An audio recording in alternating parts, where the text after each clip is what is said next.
Ahoj. Vítejte u 5. epizody knižního podcastu Mezi řádky. Dnes budeme pokračovat v dalším díle ze série Nezdolná a tím je kniha Útočiště. Sára se na konci prvního dílu rozhodla chránit své milované a opustila svůj domov.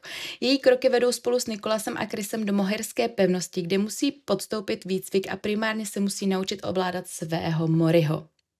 Jinak vás vítáme takhle, dá se říct face to face? Poprvé? Doufám, že ne naposled. Teď už všichni aspoň víte, jak trošku vypadáme, nebo jak normálně vypadáme. Po ránu. Jako pro mě ráno teď, 10 hodin, takže... Pro mě už ne, takže... Tak jo, jdem se do toho pustit. Sára se ve svém novém domově snaží zapadnout. Dokázat, že tu má své místo. Pod dohledem přísného instruktora Kaluma se učí bojovat a ovládat svou mysl. Výcvik je náročný a celkem drsný, ale Sára se nevzdává. Pomáhají její odolnost a dar, který před ostatními prozatím schovává. Vílí schopnost léčit. Po výcviku ukončí překvapivý útok velkých černých tvorů, pekelných psů. V šoku pozná, že tyto tvory už viděla a ještě víc ji vyděsí, když na její hlas poslušně zareagují. Místo, aby ji napadli, podřídí se. Nikdo netuší proč, ani ona sama. Brzy se ukáže, že psi Hugo a Wolf jsou s ní nějak magicky spjatí. Sára pomůže ostatním dostat je do zvěřince a seznámit se správcem Sahirem. Sára během svého pobytu v pevnosti stále hledá informace o Madeline a pánovi. Čeká na e-mail od Davida, který pomáhá schánět stopy. V kontaktu je i se svými kamarády vlkodlaky a Natem. V tu chvíli jí ale štve, že tu není Nikolas. Hned jak přijeli, tak se sebral a odjel. V pevnosti se seznámí s dalšími mohyry ve výcviku. Michael, Olivia, Jordan, Joshem a dalšími. Všichni jsou uhranutí tím, co Sára dokázala v Portlandu bez výcviku. Všichni jí závidí, že viděla Nikolase bojovat a že s ním strávila hromadu času. Nikolas je tu něco jako legenda. Všichni ho obdivují a zároveň se ho bojí. No, co říkáš na začátek? No, jako upřímně mě docela naštvalo a chápu i jí, že ten Nikolas se bez jakého slova prostě sebral a odjel, protože ona ho měla jako tu kotvu, kvůli komu tam vlastně jela, že jo. On jí říkal, že jí se vším pomůže. Tak bych si hrát, jo? Malá psůvka. A few moments later. To je v pohodě, za tebou chodí dítě a já mám stále u nohy psa. Každopádně, abych to zopakovala, tak jako ona ho měla jako tu kotvu a on se sebere bez jakýhokoliv slova a prostě odjede pryč a nikdo jí nic neřekne jí vůbec nikdo nic. Proč? Víš, ona ho tam měla jako toho, s kterým, prostě koho znala, teď se musela seznamovat úplně se všema sama. Takže tohle mě trošku docela naštvalo, no. Mně se líbí to, že jsme úplně v novém prostředí, je tam hromada nových postav a postupně je budeme poznávat. A co se týče vlastně Nikolasova odjezdu, tak mě to docela překvapilo, že jsem nebyla úplně, nebo takhle, já jsem myslela, že fakt Nikolas tam bude na začátku a tím, jak odjel, tak to bylo hrozně zvláštní, že jsem úplně nevěděla, co si o tom myslet, protože myslím si, že jako tam ani nedostáváme jako náznaky vlastně proč odjel, to vlastně vůbec. A on tam fakt byl možná den, 2, ani ne, fakt odjel docela jako hned, myslím. No, myslím si, že tam bylo jako obratem, že odjel, no. Ale zas víš co, zas měli prostor jako ostatní postavy se tam ukázat a trošku projevit se. Určitě, no. Mně se líbí, jak jako všichni vlastně jsou uhranutí z toho, co vlastně ta Sára dokázala vlastně sama bez toho výcviku. Je zvláštní, jak všichni o Nikolasově mluví, jak kdyby byl vlastně polobůh. A je fajn pozorovat tu dynamiku toho, že vlastně ta Sára si o tom Nikolasovi vlastně myslí, jak je úplně vlastně průměrný jako bojovník. A do toho vlastně zjistí, že všichni chtějí být jako on. A jsem na to zvědavá, no, jakože Jak to bude dál? A jak to bude dál? To nám nikdo nepoví, to se musíme dočíst. No, tak jdem dál. Jo, a ještě, co říkáš na ty pekelný psy? Jakže byla překvapená, jako, teď to víme, prostě on jí to říkal ten čaroděj, to že mi jo? Přišlo, to mi přišlo právě taky divný, že vlastně ona moc dobře ví, že ty psy vlastně poslouchají, hlavně jako je zná, jo, takže vlastně ta situace, kdy jako, ježišmarja, psy, jo, tak kámo, ty tě znáš, jo, jakože. Ale musím říct, že mě ta 2 možná bavila víc než 1. Že se tam hrozně otvírá jako velké množství jako lidí, jsou tam jako nový lokace a vlastně Sáru vidíme vlastně v místě, kde ona si vlastně vůbec necítí jako v komfortu, protože doma bylo doma, že jo, tam byla prostě Sára, ta tvrdá, a teď je vlastně na místě, kde vlastně všichni jsou tvrdší než ona a ona se musí nějakým způsobem snažit zapadnout a myslím si, že jí to jde docela dobře, jo? Že jsem čekala, že tam bude trošku víc možná nějaký nevraživosti, ale právě, že mi přišlo to vlastně úplně všechno jako na pohodu, to začleňování se. No, pojďme si říct, že trošičku s tou Jordan na začátku to tam trošičku malinko haprovalo, ale tak víš co, nejlepší přátelství a nejlepší přátelé vznikají z takových těch menších haprovacích začátků, že jo? No, tak uvidíme, jak jim to bude dál, no. Hele, ale mám otázku, jak jsi představovala ty pekelný psy? Ty víš, jak já jsem na to. Jakmile to je fantazie, tak vždycky otvírám téma, jak si kdo co představuje. Jak si otvíráš? Hele, já si pekelný psy představuju úplně stejně, jak vypadá Sirius Black jako pes v Harry Potterovi. Jo, ale s červenýma očima a trošičku větší ještě. Jo. A ještě, já nevím, koukala jsi někdy na Lovce duchů? Ne. Tak v Lovcích duchů jsou taky pekelní psy a tam jsou teda primárně jako neviditelný, ale pak se tam myslím, že i někdy jako ukážou a přesně takhle si jako představuju jako ty psy. Takový fakt jako temně černý, fakt taková ta černá, která prostě ve tmě ji vůbec nevidíš. A takový naježený, takový, no hele, jak Sirius Black v Harry Potterovi. Ale mnohem větší, já bych řekla velký něco jako v Twilight. Mm-hmm. Jsou ty vlkodlaci, ale musí mít červený oči. Každopádně určitě si je nepředstavuju bílý. To je jako určitě ne. To je má oblíbená parketa, pojďme si říct, jak si představujeme ty zvířata a ty monstra. Jo. Jako Ježíš. Každý úplně jinak, to je na tom nejlepší vždycky. Přesně. Tak jdem dál? Jdeme dál. Sára se na svých toulkách pevností dostane do vzdálené knihovny, kam evidentně nikdo jiný nechodí. Narazí tu na podivného muže Desmonda, který je dosti protivný a evidentně je nemocný. Evidentně není rád, když ho někdo ruší. Následující den se Sára konečně setkává s lordem Tristanem, který je na ně velice milý a prozradí, že je jejím dědečkem a že Chris, kterého známe už z prvního dílu, je jejím bratrancem. Sára je překvapená, ale příjemně. Tristan jí vypráví rodinnou historii, vypráví jí o Eleně, jeho mladší sestře, která kdysi Nikolase milovala. Bohužel jí ale zabili upíři. Brzy se do pevnosti vrátí Nikolas a Sára se mu snaží co nejvíce vyhýbat, což se jí samozřejmě moc nedaří. Nikolas jí oznámí, že jí odteď bude trénovat on sám, protože je potřeba, aby začala co nejdříve spolupracovat se svým Morim.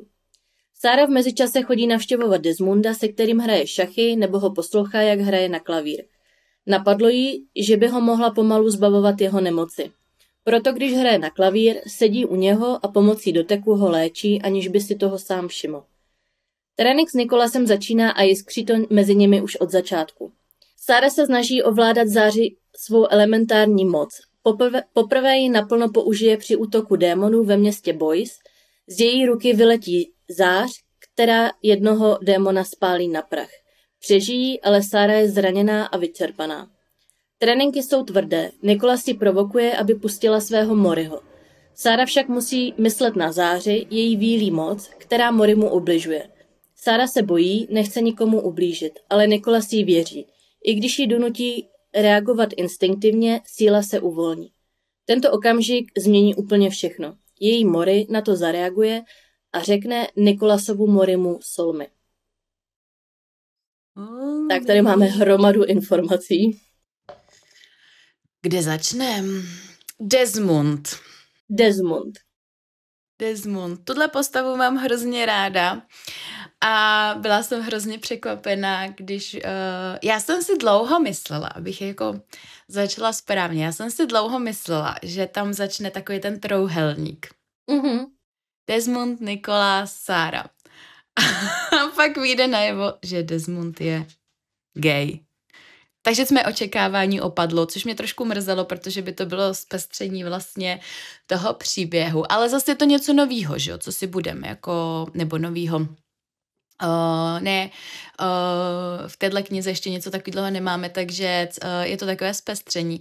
Ale musím říct, že tu postavu Desmonda mám ráda a ještě víc mi přiroste k srdci, když se vlastně uzdraví. Mhm.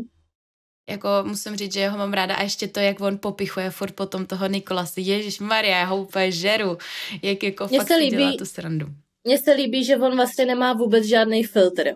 Jo, že vlastně to, co má fakt jako na mysli, tak to okamžitě řekne. A přijde mi, že na začátku, jak je mezi nima taková ta zdravá nevraživost, protože logicky tím, jak on je nemocnej a mezi ostatní bojovníky vlastně nechodí, a tak je vlastně chudák v té knihovně tam někde v tom svém křídle hrozně dlouho. Ani nevím úplně jak dlouho, jestli to tam je vůbec řečený. Ale dejme tomu, že je to jako 100 let minimálně. Tak víme oni. A líbí se mi vlastně to, že jak se postupně začne uzdravovat, tak je z něho vlastně hrozně fajn týpek. Trošku. Mám ho ráda. Trošku zastaralé způsoby, ale jinak. Ale to mají vlastně všichni. Vem si, že v jedničce jsme se taky bavili o tom, že Nikolas je vlastně takový ten hrozně, že má takový ty taky ty starý návyky, že jo, takový ty hrozně zdvořilostní v uvozovkách, takový jakože takže vlastně to mají vlastně všichni podle mě, že jsou tady hrozně dlouho a to chování podle mě jako těma 100 let jako nezměníš. Hele, myslím si, že Chris takovejhle není. Můj pes si chce hrozně hrát. To je můj pekelný pes. Přijde mi, že Chris takovejhle není. Ten mi přijde docela jako zmodernizovaný. Mhm. Nevím. No a co říkáš na návrat? Velký. Wow. Čekala jsem, že to bude trošku dřív, ten návrat. I když my se potom dozvíme i proč odjel a že to nebyl úplně jeho nápad, ale... Ano. To se vlastně všechno dozvíme. Všechno bude. No a co říkáš na velké odhalení rodinných vztahů? No, tak aspoň ví Sára, že tam někoho jako má ještě v té rodině. A myslím si, že, nebo jako líbilo se mi a líbí se mi, že vlastně ten Chris je její vlastně příbuzný, sice bratranec, ale jakože to je její příbuzný, takže to se mi jako líbí. U toho Tristana jsme to tak nějak tušili, protože přece v té jedničce byl hrozně starostlivý, chtěl furt jezdit, že jo, ptal se na to, takže to jako... No, takže tak. Já se omlouvám, můj pes si zrovna prdl a je to hrozný smrad, takže na to hrozný chávám. Já říkám, že mám doma pekelnýho psa. No, takže...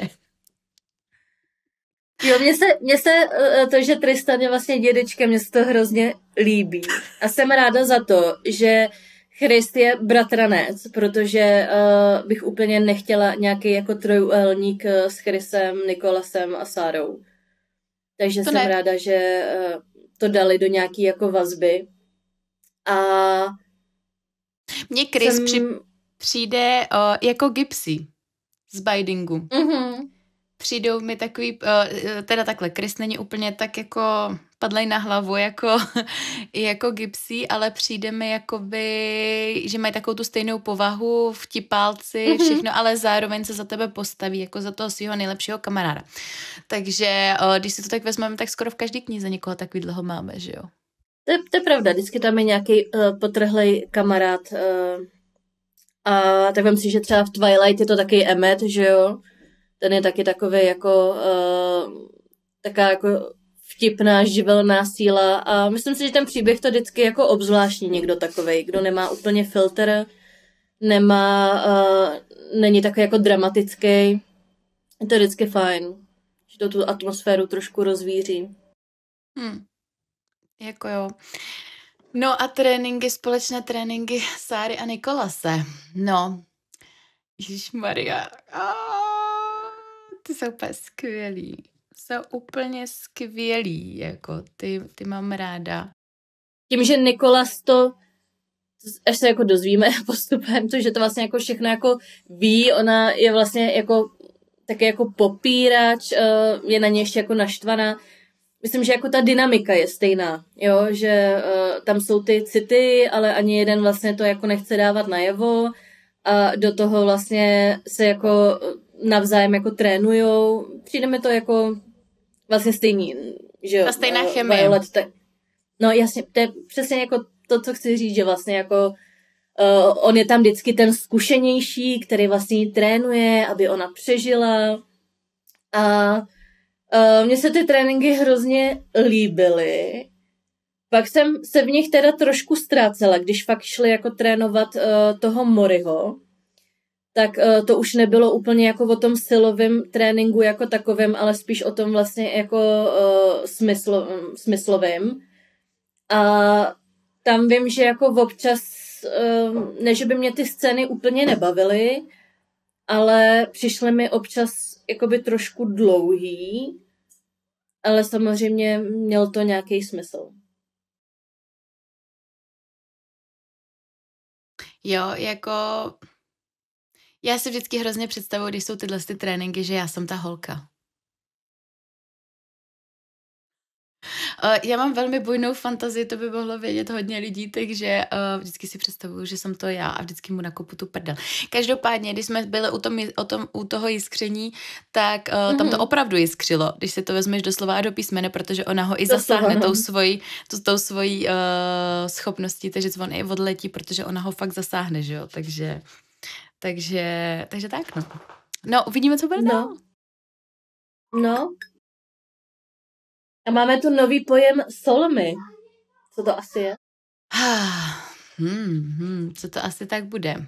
Jako, já myslím, že když jsem to četla poprvé a už to tam, že slovo vlastně solmy už známe z jedničky, ale bylo to vždycky tak jako mimochodem. A teď jsme to měli hodně jako intenzivněji. A myslím, že v téhle fázi už mi to tak jako trošku jako docvakávalo, o co jde. Ale já jsem si jako tam měla nějakou teorii, co to je, ale ne úplně takhle tolik.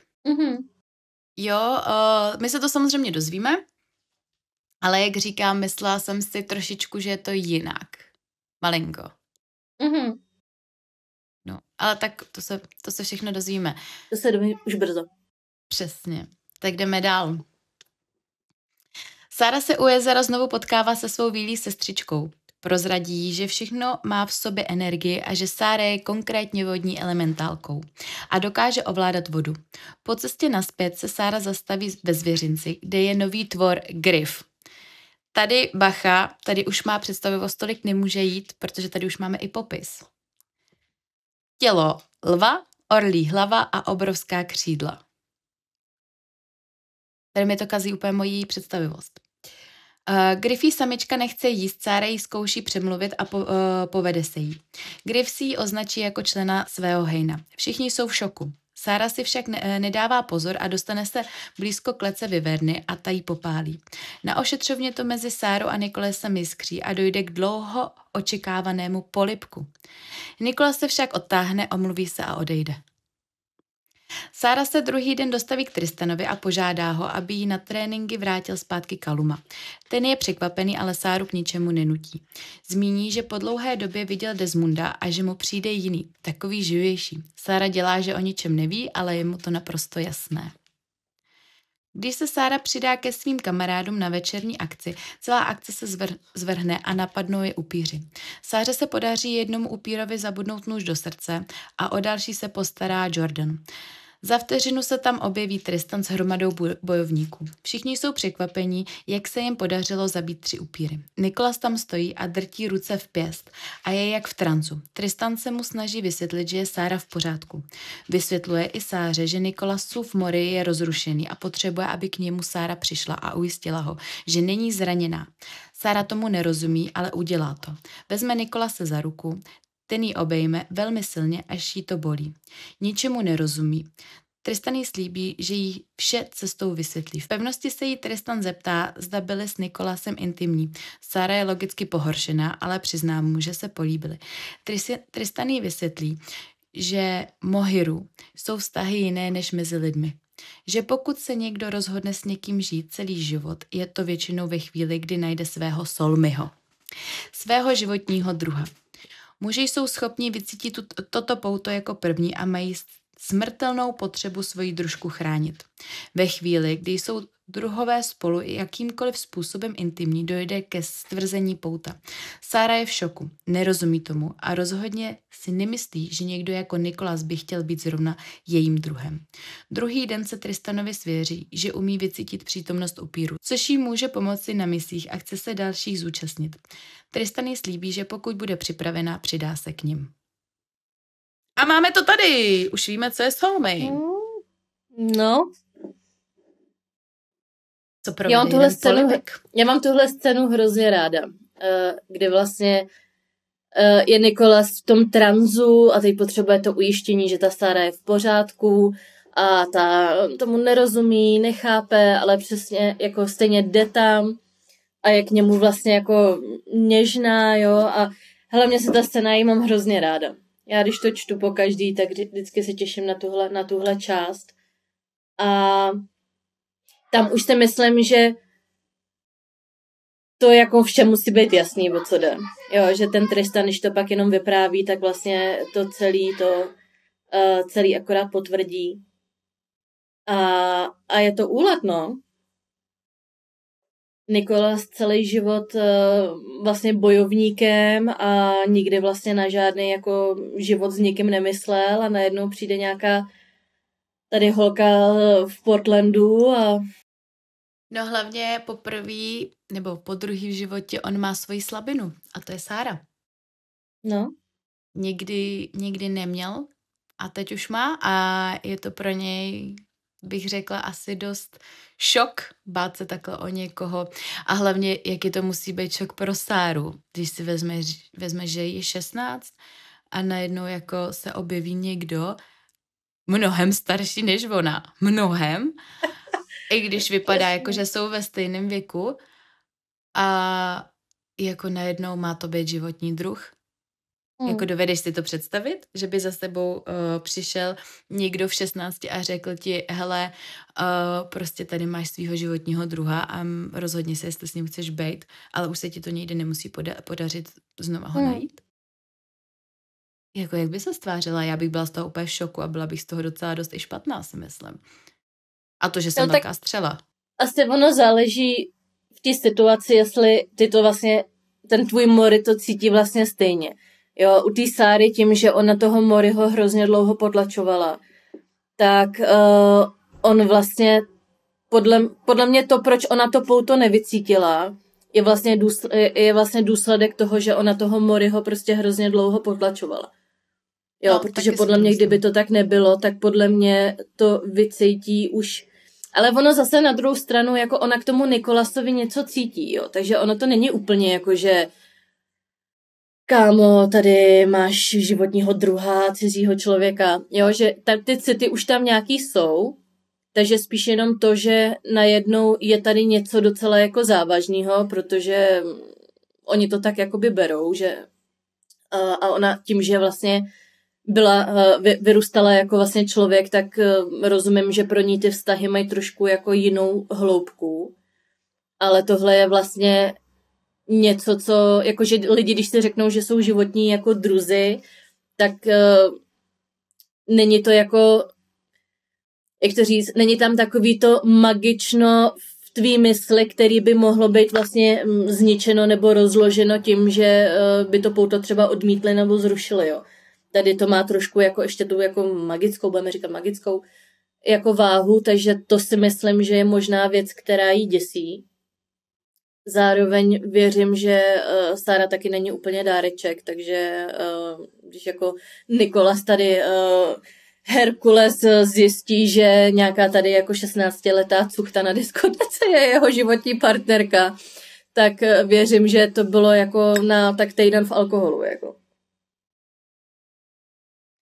Jo, tak víš co, chápu i to její rozpoložení, že si není jistá, jestli je to opravdu, jak bych to řekla, láska, a nebo jestli je to pouze jenom ta magická chemie, kterou tam ten Mori v nich vzbuzuje, no. Jo, nevím, jestli tohle by byla úplně moje nejoblíbenější scéna, protože já, když jsem to četla, tak jsem si úplně, protože jsem nevěděla, o co se jedná, co tam bude, takže to upřímně, já bych se asi Nikolase bála. Asi bych jako taky k němu šla, ale dost bych se ho bála, jako. A hlavně on už ten trans jednou měl, že jo? V tom prvním díle. Jo, Amok. No. Takže tak. Každopádně, co říkáme na útok upíru? Ta scéna byla docela vtipná. Hele, jako je to jak... To už jsme si říkali vlastně v jedničce, že vlastně pokaždé, když Sára jako vytáhne paty někam, tak je to průser, no. Samozřejmě. A to se jí evidentně drží všude. Ale tentokrát měla dovoleno odejít. Škoda, že to nic nezměnilo. Jo, ale ta holka je normálně chodící pohromat, jo. Jinak, ještě abych se vrátila k té scéně na té ošetřovně. Mě tohle udělat kluk, tak asi s ním nepromluvím. I kdyby byl v amoku. Jako, ona konečně tam, ona udělá ten první krok, ne? Takže ona... Jo, a to mě překvapilo, že jsem myslela, že ten první krok udělá on, protože vlastně tím, že už víme, že jsou druzi, že jo, tak on samozřejmě byl úplně jako v psychu, že jo, jestli je v pohodě, proto jako trvá na tom, že s ní půjde na tu ošetřovnu. A tam jsem myslela, že ten první krok udělá on. A Sára mě překvapila, že to udělala ona. A jeho reakce jako... No, na hovno. Jako, sorry, ale to... Pojďme si říct, tohle je druhá kniha, kdy první krok udělá holka a ten kluk vždycky jde do ústupu. Začínám si pokládat otázku, co čteme za knihy. Co to s těma chlapama je? Asi přehodnotím výběr knih. Ne, teď čtu velmi dobrou knihu, na kterou se těším, až vám budem vyprávět. Takže tam první krok nedělají ženy. Ale jako tohle je už druhá kniha, kdy první krok udělá ta holka a ten kluk vždycky jde do ústupu a vždycky jako má strach pokračovat. To je jako za mě, hej. Halo. Ale jako pojďme si říct, že oproti Johnnymu a Shannon, tak Nikolas jako má docela pádnej důvod, proč to přeruší, ukončí a odejde. Ale ona to neví. Takže jak se asi cítila? Ale to neznamená vůbec nic. No to teda znamená, ona je v nevědomosti. Kdyby ji nedrželi v nevědomosti, tak by si dávala pozor, nebo by to aspoň pochopila. Proč odešel? Víš, jak se v tu chvíli musela cítit? Hele, já jsem tým Nikolas, jo. Jo, Nikolas je tvůj druhý muž, já vím. Třetí. Třetí. Ale pojď. Já jsem tým Nikolas, já ho chápu. Ne. Prostě já to ne. Prostě ne. Nic, jdeme radši dál. Tady se v tom neshodneme. Takže už jsou spolu, jo, skoro. Uvidíme, Skoro. Jestli jim to vydrží. Vůbec, někdy. Ale znova bych řekla, co jsme říkali už v jednice, že se mi hrozně líbí, že vlastně ty knihy, že tam vlastně jako nejsou intimnosti jako intimnosti. Mhm. Jo, že, tak ono otázka, co každý bere jako intimnost, jo, ale že vlastně není prostě potřeba, aby tam byl prostě jako smut, jo, že fakt je to prostě, že mi prostě sedí v tom, že to je také jako, že se primárně řeší vlastně jako ty postavy, to hledání se v tom novém světě, než aby se do toho jako nutně prostě házely nějaký jako intimnosti. To se mi líbí. Tak je to jako young adult, no, takže z fantasy, takže a myslím, že je to od 15, 16? Netuším, to si nepamatuju. Jo, ale je to něco jakoby na způsob, kdybych to měla přirovnat Twilight, že jo, takže takové novodobí Twilight.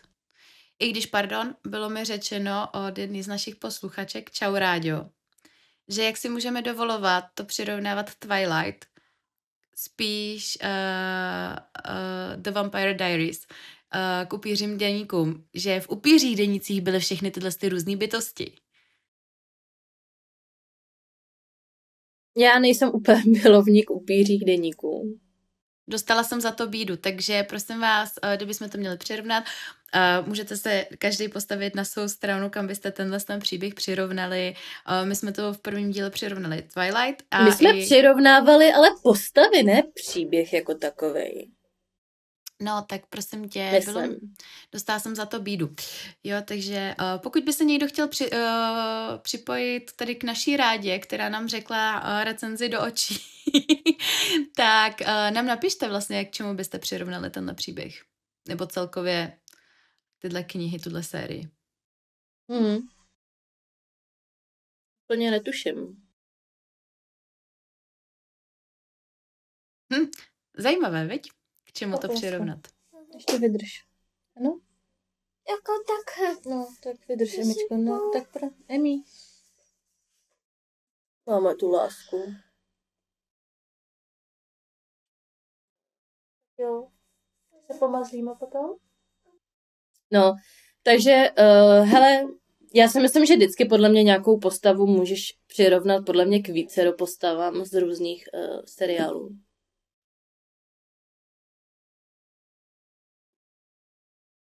Jo. Já jsem přemýšlela, jestli bych Nikolase Hele, Nikolase? Jsem přemýšlela, jestli bych ho přirovnala k Damonovi. Mm-mm. No právě to byl ten můj zásek, jak jsem si to přirovnala. Jo, no já úplně jsem viděla to kolečko, jak se ti to točilo na čítání. Hele, já bych přesně Nikolase, to jsem řekla v jedničce, já ho prostě vidím jako Edwarda. Jo, přesně takovýho toho, jsem tady ty vole staletí, jako v uvozovkách, jo, nepamatuju si data. Ale jo. A teď jsem našel tu svou pravou lásku. Má takový občas ty návyky starobylí, takový ty jako, a to se mi líbí i na tom Nikolasovi, že je taky takovej svůj. Tím, že ještě jako z Ruska, tak vlastně tam má taky ještě jako příměs trošku nějakých jako toho jiného chování. A hele, za mě je to Nikolas. Hele, jako Damon není nikdo, podle mě. Kamo, tak teď jsi na sebe ubila bič. Hele, upíří deníky jsem viděla tak možná 1, 2krát, si myslím. A já už jsem teda potom nebyla, promiň Ráďo, jsem nebyla úplně pak spokojená jako s tou poslední, nevím přesně, kolik to má sérií, myslím, že 6 to mělo sérií, 6 podle mě. 8? Ne. Má to 8 sérií. Takhle, hele, pomlka. Od té doby, co uspali Elenu, tak se mi ten seriál vůbec nelíbil. Jo, s tím souhlasím, ale v 8 na konci posledního dílu... Jo, to já vím, že tam je, jo, to, že je úplně jiná téma, ta paruka a tohle. Hele, Mně třeba, co se týče ten návrat té Eleny v tom posledním díle, já jsem od toho očekávala docela dost. A přišlo mi to teda hrozně slabý. Jo, jakože velkolepé hledání Damona a Eleny životních lásek po, teda, jak říkáš, 8 sérií. Mně to přišlo úplně jako... Hele, já bych každý takovýhle seriál nechala maximálně na 3-4 sériích a tím bych to ukončila. Já si nemyslím, že byl chytrej takhle, jako já znám to zákulisí, proč vlastně ta postava Eleny byla jako uspána. Takže to chápu, myslím si, že to je asi nejlogičtější věc, co mohli udělat. Nicméně, jako asi bych to trošku předělala, že bych vlastně tou sérií jako v uvozovkách končila. Jo, nevím, no. Já třeba, mně by se třeba hrozně líbil seriál nebo víc propletení vztah Klause a Caroline. To jsou, jako, když bych měla brát nějaký oblíbený postavy, tak z Upíří deníku je to Caroline a Klaus. Což je smutný, když to jsou úplně hlavní postavy, jakože... No, ale jestli něco nejsem, tak nejsem tým Stefan. To je tak annoying postava, že... No, tak jsme se dostali trošku Já myslím, dál. že po tomhle dílu končíme asi. Já chci jenom říct, já jsem na to koukala, buďte v klidu. Ale říkám, moc dlouhý, já radši vždycky všechno do 4. série, pak už ne. Každopádně jdem pokračovat, vrátíme se tady k Sáře a Nikolasovi. Vrátíme se. Odejdeme to máme radši, děkuji. Tak pojďme na to. Tak, máme tu, kde to jsme. Tak, hele. Sára čeká na svého staronového trenéra Calluma a místo něho však dorazí Nicholas. Sára se nechce o jejich stavu bavit, chce jen trénovat. Nicholas na ní naštěstí netlačí a trénuje boj. Blíží se den díků vzdání a Nate Sáře oznámí, že nemůže dorazit. Je z toho dost smutná a večer se opije. V opilosti zajde za Nicholasem a zůstane u něj přes noc. Během noci se mu svěří, že chápe, že by Nicholas mohl chtít pouto zpřetrhat. Nicholas ji však okamžitě vyvede z omylu, že nechce pouto zpřetrhat a že nechápe, proč si to sama myslí. Vysvětlí jí, že se taky ze začátku bál, protože si nemyslel, že by někoho po tolika letech našel. Nadešel den díků vzdání a Sára vstupuje do slavnostní haly spolu s Desmondem. Všichni jsou hrozně překvapení, protože Desmonda již dlouho neviděli. Vypráví jim, jak poznal Sáru a jak spolu hrají dámu. To se mi hrozně líbí ta scéna. Na Nicholasovi je vidět, jak žádlí, ale nemá proč, protože Desmonda ženy opravdu nepřitahují. Proto je celá situace u stolu vtipná. Uprostřed večeře je však vyruší příjezd hosta. Tristan jde se Sárou ven na nádvoří a Sáry srdce se roztříští na milion kousků. Před nimi z auta spolu s upíry vystoupí Nate. Není na vozíku a je z něj upír. Tristan a Ben okamžitě zasahují, Natea zneškodní a odvlečou ho do zadržovací cely. Sára je zdrcená, ze svého domova odjela proto, aby všechny ochránila. Lstí se však dostane do výslechové místnosti a chce Natea zabít. Rozhodne se použít svoji vílí moc, aby upíra zabila a vyčerpá se natolik, že ztratí okamžitě vědomí.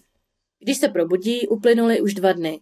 Jaké překvapení pro ní je, když jí Nicholas řekne, že upíra opravdu zabila. Ale Nate je v pořádku a je z něho zase člověk. Poprvé chápe, jak výjimečná její síla je.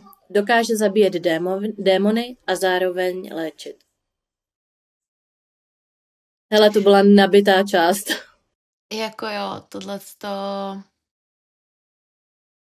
tohle jako bylo docela smutný, když vlastně ona se rozhodne, že ho radši zabije ona, než Tristan nebo Nicholas.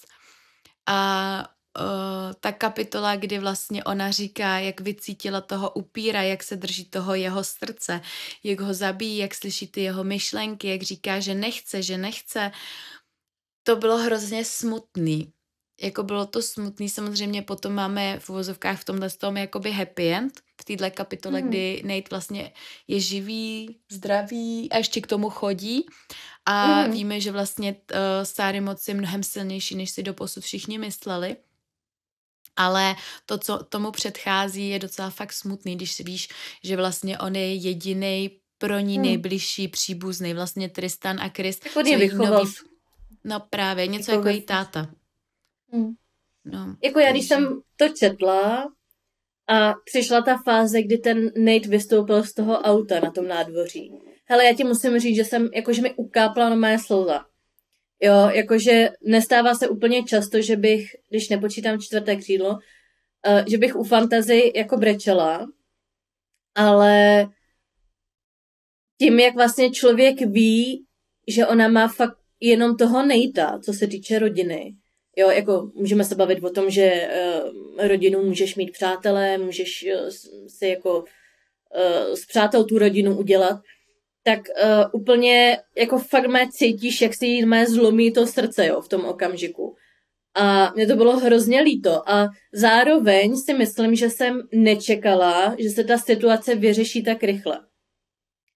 Jo, já jsem si myslela, že to fakt bude nějaký, jako že on tam přijel a přijel vlastně pro tu Sáru a že on ji vlastně odvede k tomu pánovi. To jsem si původně myslela. A pak mě docela jako překvapilo, že ta situace byla vyřešená docela rychle a vlastně ještě jako happy endem. Že to se podle mě úplně nestává. Jsem si fakt myslela, jako, že jsme Natea ztratili. Tak většinou to tak bývá, že někoho vždycky v té knížce ztratíš. Když si to vezmeš, jak třeba teď hodně mluvíš o tom 4. křídle nebo o celé té série, tak v každé knize o někoho přijdeš. A tady vlastně jsme zatím ještě o někoho nepřišli. Málem pravda, jsme, no. v jedničce jsme málem přišli o Ronana. Rolanda? Rolanda, ty vole, prostě ten na Ještě R. si pár dílů počkej, jo. Budu čekat. Ale nepřišli. A tady taky. Máš hnedka v tomhle díle taky málem jsme o někoho přišli, ale zase nepřišli. Takže otázka je, jestli někdy o někoho přijdem. Já myslím, že nás Karen docela šetří. Třeba ne? Doufám, že jo. Asi bychom o někoho nechtěli úplně přijít, si myslím. Ale tady úplně asi ne, není tam žádná postava, která by mě vlastně jako iritovala. Že bych si řekla, jako kdyby si zítra umřel, tak mi to nevadí. Je tady jedna postava, která mě sere. Počkej, já se zamyslím. Hele, asi ne. Selin. Za mě asi ne. Selin. Hele, to vůbec nepočítám, že je nějaká jako součástí příběhu. To tady ani nemáme zmíněnou, což je taky dobrá bojovnice, která celou dobu chce Nikolase a ta vlastně nakuká Sáře, že Nikolas to chce zpřetrhat, že jestli jí to není blbý ho takhle držet, ať to zpřetrhá. A na to konto ona se vlastně i opila, že jo? A Selin je fakt jako mrchá. Ale já ji vůbec moc jako nevnímám, jakože v tom díle, jakože je nějaká jako součást toho jako užšího kruhu těch vedlejších postav. Já ji vnímám tak jako Kaluma, jo, že tam je někde jako 3. řada vedlejších postav. Já ji beru jako takovou slabou Belu. Slabou Belu z Keepingu. Jo, takhle. Teď jsem přemýšlela nad tím Twilightem.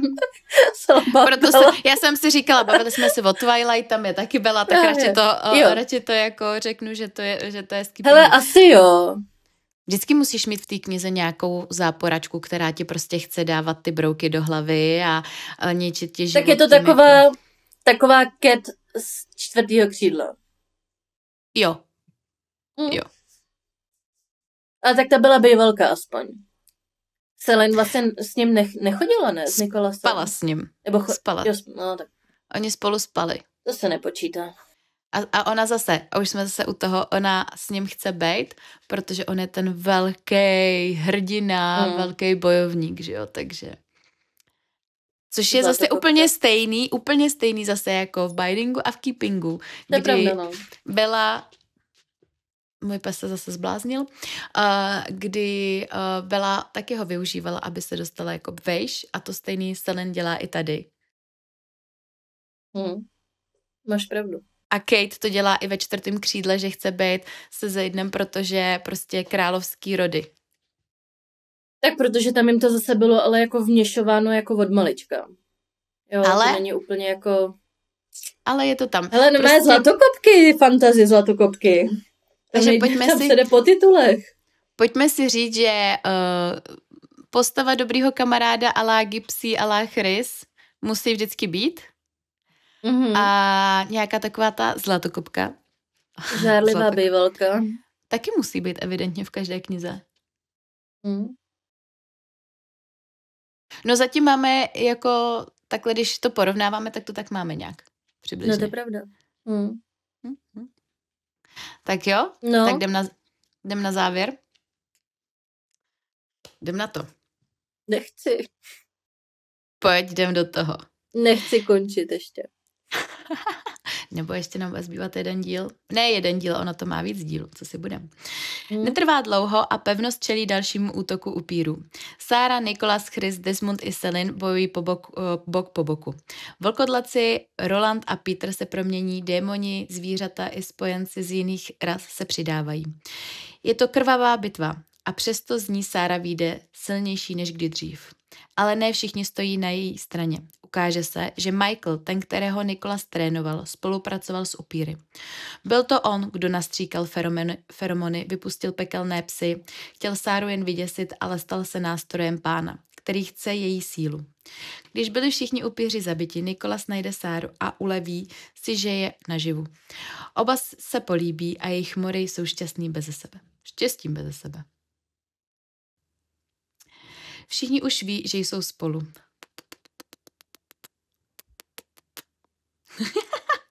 Aby taky. Po bitvě se Tristan a Nikola shodnou, že Sáru musí odvést někam do zámoří, aby byla v bezpečí. Ale Sára odmítá být neustále někde vězněm. Je silnější než vždy předtím a chce bojovat. Nechce strávit celý život schováváním. A v tu chvíli přichází zpráva od Davida. Našel její matku Madeleine. A Madeleine zná právě jméno toho daného pána, který po ní jde. Sára chápe, že to je klíč. Rozhodne se pevnost opustit a jednat na vlastní pěst. O svém plánu řekne jen Rolandovi a Jordan. Roland jí při odchodu varuje. Nikolas tě nenechá jít, půjde po tobě a tentokrát ho nic nezastaví. V příštím díle budeme pokračovat v příběhu Sáry, a to 3. dílem série jménem Samotářka. No, to byl konec. No. Hele, jako, že se Sára rozhodne odejít, to mě asi nepřekvapuje. Hele, tak to mě jako hnedka napadlo, jakmile oni řekli, že ji zase odvezou a my víme, jaká Sára je, nemá ráda zákazy, tak mi to bylo úplně jasný, že ona zdrhne. To mi jako bylo úplně naprosto jasný. Konečně jsou spolu a ona jde pryč. To je pravda, to mě štve. To jako mě štve, ale zase o čem by byl další díl? Jako pojďme si říct, že vlastně během tohohle dílu jako Sára pořád zjišťovala informace o Madeleine a vlastně to tam skoro vlastně vůbec jako nebylo. Jo? Že tenhle díl byl fakt jenom o té aklimatizaci v tom novém prostředí, o tom, aby se Sára naučila být vlastně mohyrkou. A je fakt, že ten 3. díl vlastně už tam musí vyvrcholit vlastně všechny tyhle informace, že jo, kde je Madeleine, kdo je pán, co chce po Sáře a tím, že se vlastně propálilo, že Sára umí v uvozovkách zničit nebo vyhnat upíry z těla lidského. To je vlastně taky docela jako úlet. To jako jo, no. Jako vlastně Sára je teď obrovskou zbraní proti pánovi. A kdo je ten pán? My už to samozřejmě trošku víme. My to víme, jo, ale jako celou dobu fakt jako jsem přemýšlela, kdo by to mohl být. A pořád jsem si říkala, jestli ho vlastně budeme znát. Jo, že logicky by si třeba očekával, že vlastně toho padoucha třeba, že už jsme na něj třeba narazili, jo, nebo že se tam třeba myhne, jo, nebo to může být někdo, nevím, z vedlejších postav, jo, ale vlastně jako úlet, že je to pořád hrozně jako anonymní, že vlastně nevíš. Hrozně dlouho, no. hrozně dlouho nevíš a jako... No vlastně 3 přemýšlíš díly, protože to se dozvíš úplně až na konci 3. úplně na konci, no, jako fakt na konci. Takže, no, uvidíme, co vy na to potom, až se to dozvíte. Jestli jste Já to jsem byla v nečetli. šoku teda. Já jsem to nečekala, to dle mě fakt nenapadlo. Vůbec. Což jako musím říct, že co tato spisovatelka umí, tak je docela i překvapit. Jako po dlouhý době se mi stalo, že mě jako konec překvapil. Jo, že mi přijde, že člověk už toho čte jako hodně a vymyslet jako originální zápletku a fakt jako plot twist jako na konci knížky je fakt podle mě jako náročný. A kdy už fakt jako třeba v polovině knížce jako vím, jak to dopadne. A tady se mi líbilo, že jako jsem vlastně byla ve tmě celou dobu. Majinko, jsme byli všichni ve tmě. No. Takže další díl nás čeká, co? Samotářka. Samotářka. A pak nás čekají další zajímavé knihy. To si necháme pro sebe ještě. Ať máte nějaký překvapko. No, doděláme Sáru a Nikolase, ať to máme hotový. Ať nedostaneme z prda. No, to už jsme dostali jednou. Dík, Ráďo. Aspoň víme, že máme Aspoň víme, že nás někdo opravdu sleduje a poslouchá. Jasně. No. Takže. Tak jo, tak zase za týden. Zase za týden. V neděli. 7. Na YouTube. A nebo Spotify. Na Apple Podcast. A jinak každý den normálně na Instagramu a Facebooku. Tam se vždycky dozvíte dopředu, co budeme číst nebo co čteme. Tak jo, tak se mějte. Tak ahoj.